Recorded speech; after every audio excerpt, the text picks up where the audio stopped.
Is immigration the secret to AI dominance? And if so, is it Canada's secret weapon? Google tries to fix the damage done by Reddit's moderator strike, and 2 Windows updates you don't want to miss. These and more top tech news stories from #Trending and Tech News Day. I'm your host, Jim Love, CIO of IT World Canada and Tech News Day in the US. Immigrants are playing a significant role in the development of artificial intelligence in the United States, according to a new study from the National Foundation for American Policy. The study reveals that 65% of the top AI companies in the U.S. were founded or co-founded by immigrants, and 70% of full-time graduate students in AI-related fields are international students. Stuart Anderson, the study's author, emphasizes the importance of immigrants in the AI sector. Anderson states, foreign-born individuals play a crucial role in AI as researchers and experts consider retaining international students after graduation is vital to America's leadership in artificial intelligence. The study also highlights the diverse origins of these immigrant founders, with notable individuals hailing from countries such as South Africa, Canada, Poland, India, Israel, Argentina, Syria, Lebanon, the UK, Taiwan, France, Iran, Brazil, Mexico, and even Colombia. This report comes at a time when the U.S. tech industry is grappling with a talent shortage in the AI field and advocating for immigration policies that attract more workers from abroad. However, the process of securing funding for better training programs to nurture homegrown talent is slow. The study underscores the importance of immigrants in maintaining the U.S.'s competitive edge in the global AI landscape.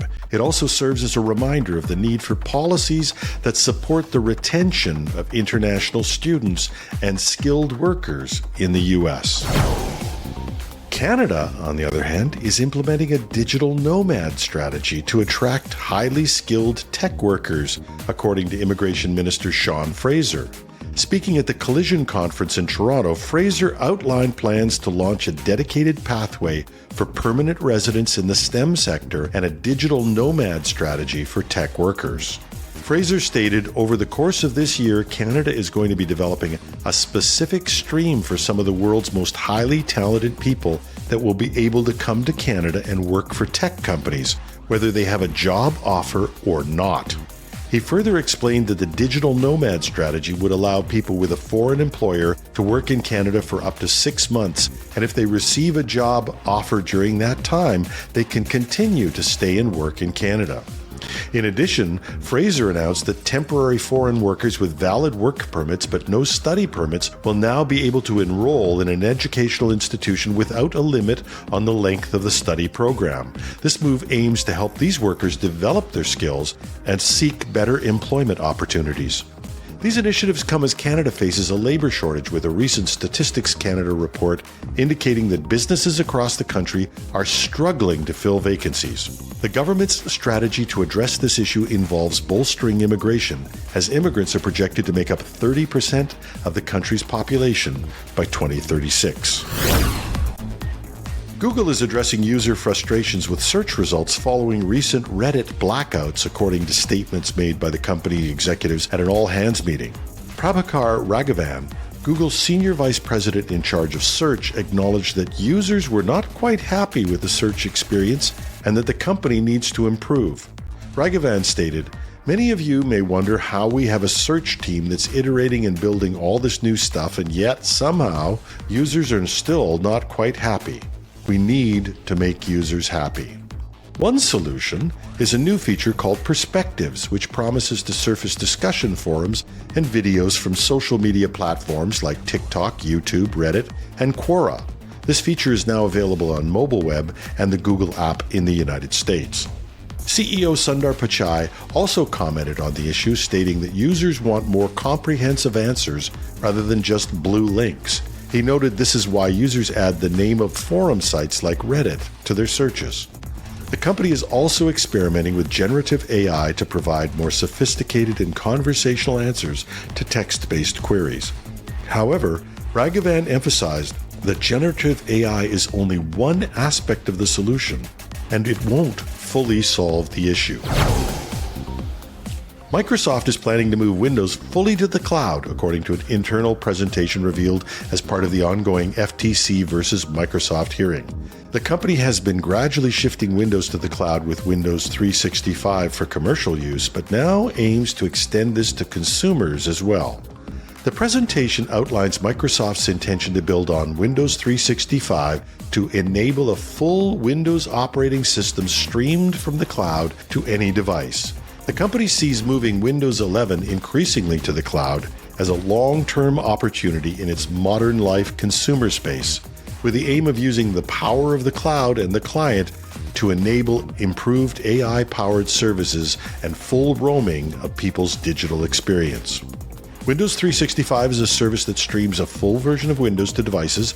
A future update will include a Windows 365 boot, which will enable a Windows 11 device to log directly into a cloud PC instance at boot instead of the local version of Windows.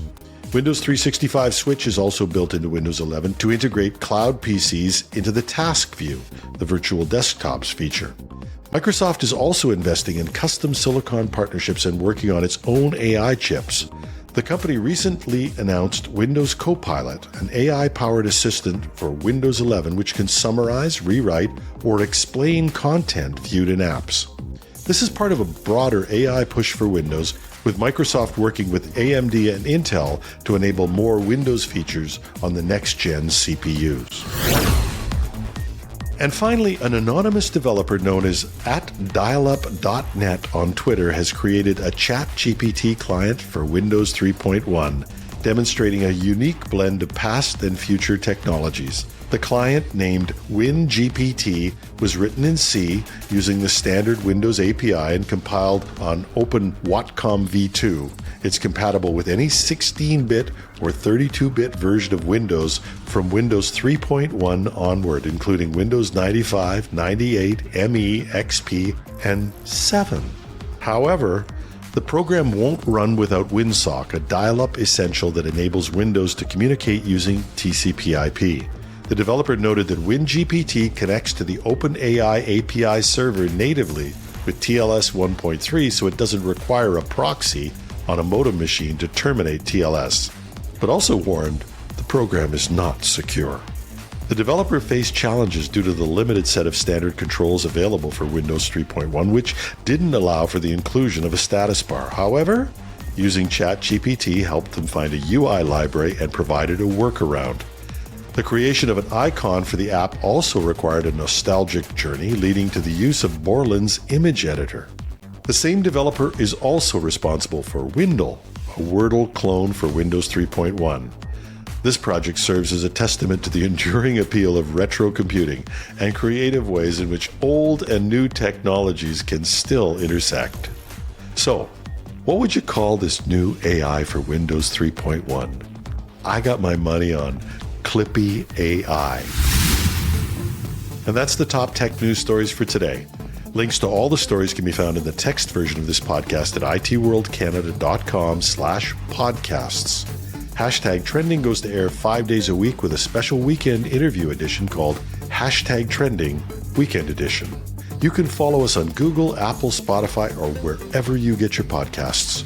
We're also on YouTube 5 days a week now with a video newscast, only there we're called Tech News Day. Oh, come on, please. Check us out. Give us a like. I need a boost. We love to hear your comments. You can find me on LinkedIn, Twitter, or on our Mastodon site, technews.social, where I'm @TheRealJimLove.